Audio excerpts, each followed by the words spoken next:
奇了怪了，这生锈怎么磨不掉呀？想到了，哇！妹妹，咱快点啊！晨晨，这么急干嘛呢？妈，我跟你说件事，英儿家的猪呀怀孕了，马上要生了啊！真的？是呀，妈，真的。哟，我赶紧尿俩去。妈，你别去了，我们去就行了。那行，妈就不去了，妈怕到地方生产。行了，哥，咱们走吧。走。等会儿，别忘了要2个猪仔，毕竟和我们家的猪配得高。好的，妈，哥，走。走。哟吼，这下发财了。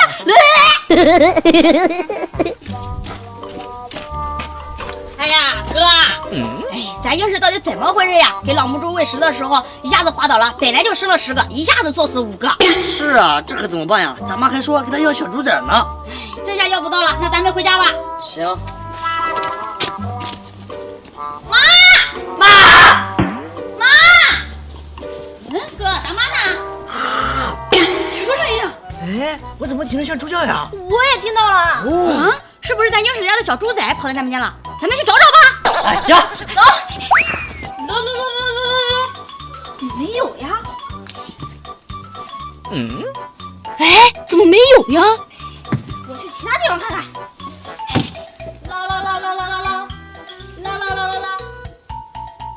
这也没有啊，奇怪了，在哪里呢？哎呦我去，这里也没有啊。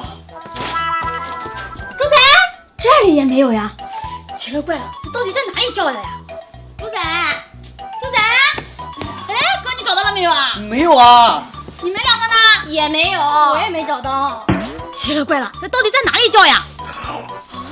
又叫了，你们听到没有？听见了，这声音离我们好近呀！难道是？小花、露露，你们见过会上树的猪吗？猪怎么可能会上树呢？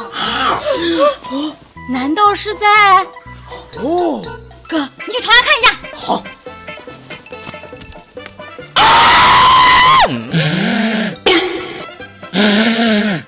怎么了，哥？咱妈归天了。啊，归天了？是啊，你快传下看一下，眼珠子瞪得就像在堵着蛤蟆一样。不会吧？露露、小花，咱们赶紧把船抬起来吧。好。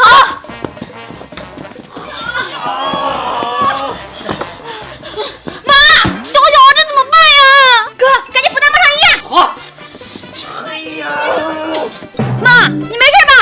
哎，妹妹，看我的。妈，10份了。走，晨晨，给妈妈一块10份。